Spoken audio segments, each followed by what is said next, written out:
Vem aí a reflexão da manhã. Bom dia pra você. Toque de adoração no 24 horas de louvor e adoração. Jovem Gospel.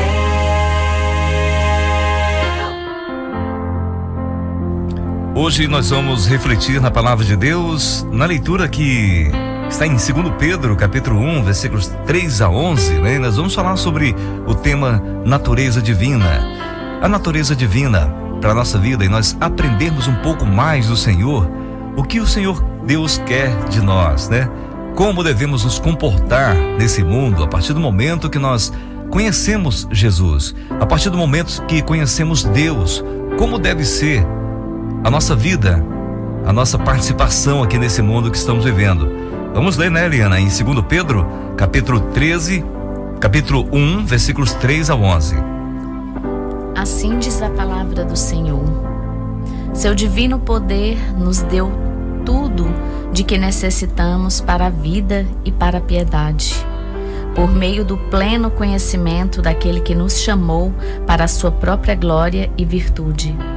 Dessa maneira, Ele nos deu as suas grandiosas e preciosas promessas, para que por elas vocês se tornassem participantes da natureza divina e fugissem da corrupção que há no mundo, causada pela cobiça. Por isso mesmo, empenhem-se para acrescentar à sua fé a virtude, o conhecimento, ao conhecimento o domínio próprio, ao domínio próprio a perseverança, a piedade, a fraternidade e a fraternidade o amor. Porque se essas qualidades existirem e estiverem crescendo em sua vida, elas impedirão que vocês, no pleno conhecimento de nosso Senhor Jesus Cristo, sejam inoperantes, improdutivos. Todavia, se alguém não as tem, está cego, só vê o que está perto, esquecendo-se da purificação dos seus antigos pecados. Portanto, irmãos, empenhem-se ainda mais para consolidar o chamado e a eleição de vocês, pois se agirem dessa forma, jamais tropeçarão, e assim vocês estarão ricamente providos quando entrarem no reino eterno de nosso Senhor e Salvador Jesus Cristo. Que conselhos são esses, né, Eliana? Sim. Que abrir de olhos é esse para nós, né? Que puxão de orelha também, para a gente poder entender o que vamos levar daqui, pessoal. Não são os nossos bens materiais, né? A gente fica tão envolvido com as coisas do mundo que nós esquecemos de que temos um presente muito especial que Deus nos deu, participar da sua natureza, né? O Senhor Jesus nos convidou para sermos chamados filhos de Deus. E há pessoas que aceitam o convite e no meio da sua caminhada desistem e acabam se entregando aos prazeres do mundo, né? As coisas mundanas, e perdem a sua identidade, perdem aquilo que ganharam do Senhor, perdem a sua comunhão com Deus, né? Essa leitura é muito importante. Quando decidimos viver sem a presença de Deus, estaremos perdidos e o caminho que seguimos nos levará à loucura. Tanto é que vemos muitas pessoas hoje cometendo tanta atrocidade. A gente se pergunta, mas por que a pessoa faz tal coisa, né? É porque perdeu a sua identidade, perdeu a sua comunhão com seu Criador. E nós devemos ficar atentos para nós não perdermos essa comunhão. Diariamente temos visto na mídia a divulgação de notícias ligadas a escândalos de corrupção, né? Envolvendo os mais diversos segmentos da sociedade brasileira. Para Deus, porém, essas notícias não são novidade como às vezes são para nós. Deus nunca é pego de surpresa, pelo contrário, Ele é que nos surpreende. No texto bíblico de hoje, esta surpresa se evidencia muito claramente. Ele nos deu promessas grandes e preciosas, entre as quais a de se tornarmos filhos dele, vida eterna e tantas outras que a Bíblia nos ensina. Mas por que Deus nos deu essas promessas? A resposta é simples: para que nós nos tornássemos participantes da natureza divina, como está em 2 Pedro, no capítulo 1, no versículo 4. Você já parou para pensar o que significa ser participante da natureza divina? ser participante dessa natureza é ter a vida eterna. Deus sempre existiu e sempre continuará existindo, como está em Hebreus capítulo 13, versículo 8. Logo, se ser participante da natureza divina é continuar existindo para sempre. Mas, obviamente, essa promessa se cumpre em nível espiritual. Nós muitas vezes esquecemos, amigos, dessa vida eterna porque ficamos vislumbrados com as coisas desse mundo. E também esquecemos que esse mundo vai se acabar. A nossa vida está indo embora, né? Nós estamos ficando velhos. Quando temos oportunidade de chegar à velhice, né? Mas sabemos que temos poucos anos de vida. A nossa vida aqui é muito curta, diante da eternidade que temos em Cristo Jesus. Portanto, Deus está nos convidando, né? E abrindo nossos olhos para ver, olha, o que eu tenho para você é a eternidade, é ser meu filho, é você ser herdeiro, é você morar no paraíso eternamente. Não vai ter sofrimento aqui, não tem dor, não tem a solidão, nem a morte vai te atingir mais, porque você vai estar comigo, eu sou eterno. Deus está nos convidando para essa vida especial que nós temos em Cristo Jesus.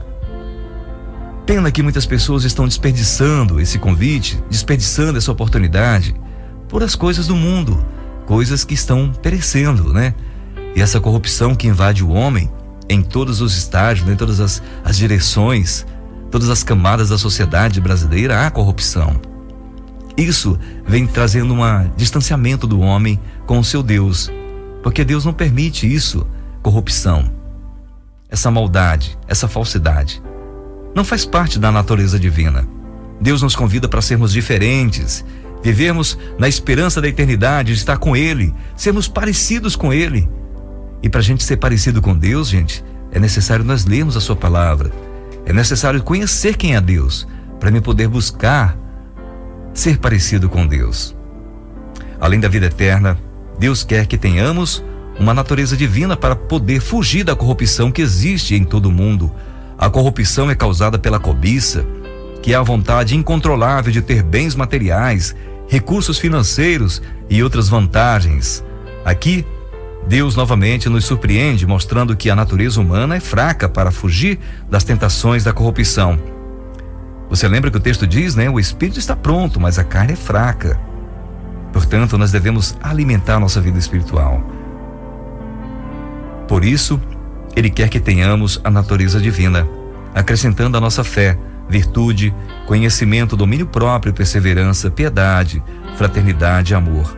Conforme a leitura, tendo essas características, teremos abundância de bens espirituais para entrar no reino dos céus, no reino eterno. Não são os seus bens materiais que vai te garantir a eternidade. Talvez isso vai até te levar para o inferno. O que te garante a eternidade é viver uma vida com Cristo, ser parecido com Ele. Nós devemos buscar a orientação da palavra de Deus, conhecer a vontade de Deus para as nossas vidas, porque nós somos fracos e falhos. O nosso corpo, ele é perecível, ele está contaminado com o pecado. O que vai fazer a separação, a diferença na nossa vida, são as nossas escolhas. O que você tem escolhido na sua vida, no seu cotidiano aí? Ser uma pessoa santa ou buscando, mesmo através de corrupção, bens materiais?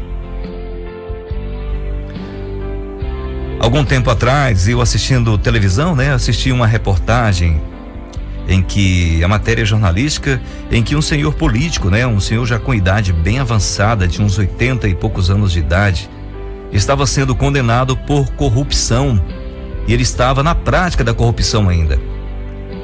Parei um pouquinho para refletir naquele episódio, né? E para que roubar se os meus dias de vida já estão quase no final? Não fazia sentido aquilo. Mas lembrei do versículo que está em 2 Coríntios capítulo 4, versículo 4. O Deus desta era cegou o entendimento dos descrentes, para que não vejam a luz do evangelho da glória de Cristo, que é a imagem de Deus. Aquele senhor estava suando e desconcertado. Se a gente parar um pouquinho para pensar, quantas coisas boas ele perdeu, a oportunidade de estar com seus netos, com seus filhos. Talvez com pouco, mas tivesse a companhia dos que o amavam. Mas preferiu a corrupção, o distanciamento da presença de Deus. O diabo, ele veio matar.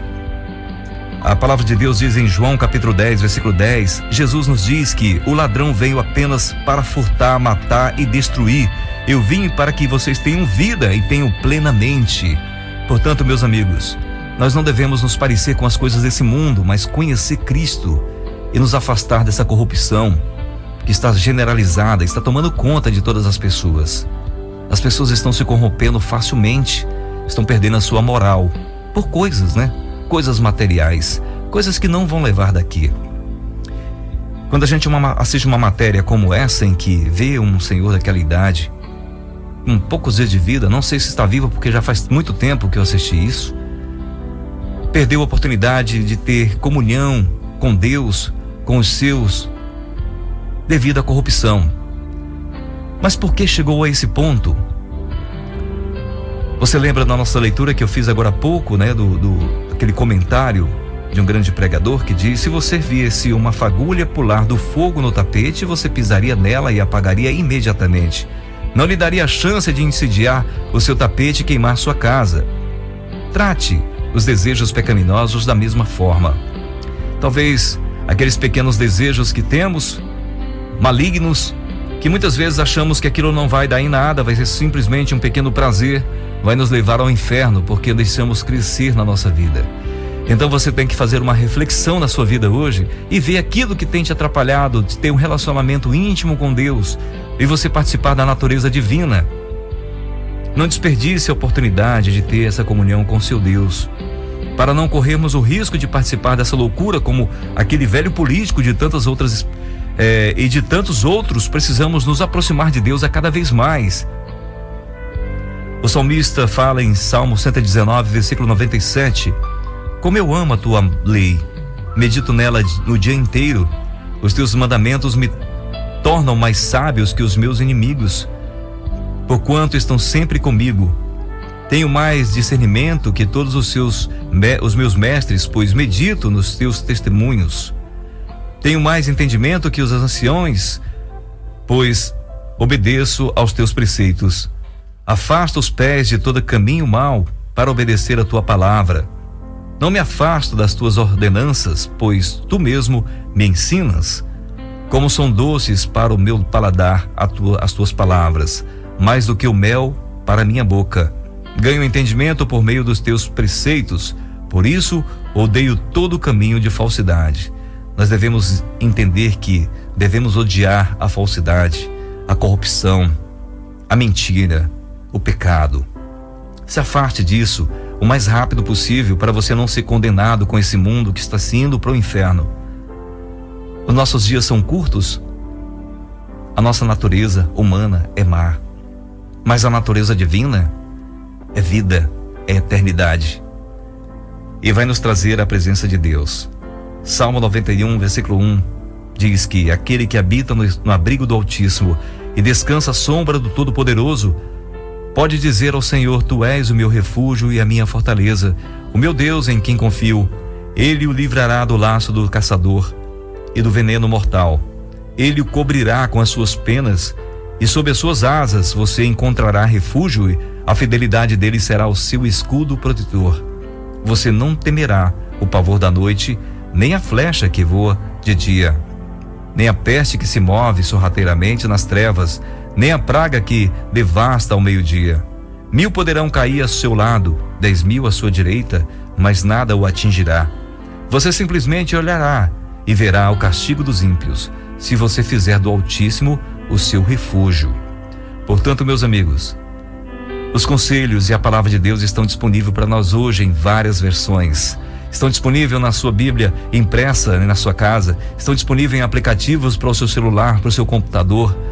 É fácil encontrarmos a palavra de Deus.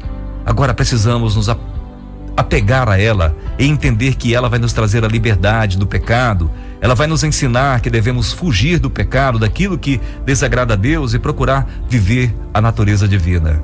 Se você quer ter comunhão com o Senhor, tem que aprender e entender como Ele pensa. E para entender a vontade de Deus, precisamos ler a sua palavra. 1 Coríntios, capítulo 1, A partir do versículo 25 diz: porque a loucura de Deus é mais sábia do que a sabedoria humana, e a fraqueza de Deus é mais forte que a força do homem. Irmãos, pensem no que vocês eram quando foram chamados. Poucos eram sábios segundo os padrões humanos, poucos eram poderosos, poucos eram de nobre nascimento, mas Deus escolheu as coisas loucas do mundo para envergonhar os sábios, e escolheu as coisas fracas do mundo para envergonhar as fortes. Ele escolheu as coisas insignificantes do mundo, as desprezadas e as que nada são, para reduzir a nada as que são, para que ninguém se vanglorie diante dele. É, porém, por iniciativa dele que vocês estão em Cristo Jesus, o qual se tornou sabedoria de Deus para nós, isto é, justiça, santidade e redenção, para que, como está escrito, quem se gloriar, glorie-se no Senhor. É importante buscarmos a Deus. Para a gente fechar, cuide do seu coração, aprenda a entender a vontade de Deus para a sua vida. Em Tiago capítulo 4, versículo 1 diz o seguinte: de onde vêm as guerras e contendas que há entre vocês? Não vêm das paixões que guerreiam dentro de vocês? Vocês cobiçam coisas e não as têm, matam e invejam, mas nada conseguem obter o que desejam. Vocês vivem a lutar e a fazer guerras, não têm porque não pedem. Quando pedem, não recebem, pois pedem por motivos errados para gastar em seus prazeres. Adúlteros, vocês não sabem que a amizade com o mundo é inimizade com Deus? Quem quer ser amigo do mundo, faz-se inimigo de Deus. É muito forte essa palavra. A gente tenta se desprender das coisas do mundo quando entende que a cada momento que eu me apego com as coisas do mundo, cada vez mais eu estou me distanciando do meu Deus. Portanto, vamos aprender a ter comunhão em primeiro lugar com Deus. Lembra que Jesus falou: busque em primeiro lugar o reino de Deus e todas as outras coisas vos serão acrescentadas. Deus vai cuidar da gente, pois Ele nos ama. Ele entregou seu Filho para nos trazer a vida eterna, para ser chamados filhos dele. No versículo 5 desse mesmo capítulo diz: ou vocês acham que se é sem razão que a Escritura diz que o Espírito que Ele fez habitar em nós tem fortes ciúmes? Mas Ele nos concede graça maior. Por isso diz a Escritura: Deus se opõe aos orgulhosos, mas concede graça aos humildes. Portanto, submetam-se a Deus, resistam ao diabo e ele fugirá de vocês. Aproximem-se de Deus e ele se aproximará de vocês. Pecadores, limpem as mãos, e vocês que têm a mente dividida, purifiquem o coração de vocês. Vamos aprender a entender qual é a natureza divina. Muitos acham que só fazer boas obras é o suficiente, mas veja, João capítulo 1, versículo 12 diz, a partir do versículo 12: contudo, os que receberam, aos que creram em seu nome, deu-lhes o direito de se tornarem filhos de Deus. Entenda bem isso. Contudo, aos que o receberam, aos que creram em seu nome, deu-lhes o direito de se tornarem filhos de Deus. Estamos falando de Jesus, que nos deu essa oportunidade de sermos chamados filhos de Deus. Versículo 13 diz: os quais não nasceram por descendência natural, nem pela vontade da carne, nem pela vontade de algum homem, mas nasceram de Deus. Aquele que a palavra tornou-se carne e viveu entre nós. Vimos a sua glória, glória como do unigênito vindo do Pai, cheio de graça e de verdade. Você tem a oportunidade de ser chamado filho de Deus e participar dessa natureza divina. Está na eternidade. Não vamos desperdiçar a companhia do Deus Todo-Poderoso, Criador dos céus e da terra, que nos deu a oportunidade de sermos chamados seus filhos. Essa é uma manhã muito especial que nós podemos aprender com o Senhor e entender que a nossa vida aqui é uma passagem, né? Estamos aqui, cada dia que se passa, estamos ficando mais velhos. E as nossas ações, o que temos decidido para vivermos? Decidimos instalar nossas vidas aqui, montar acampamento fixo aqui nessa terra, ou estamos simplesmente como uma tenda, uma barraca, né? Preparando-se para levantar e viajar para a eternidade, porque lá é a nossa casa, a habitação do Altíssimo. Que Deus abençoe você.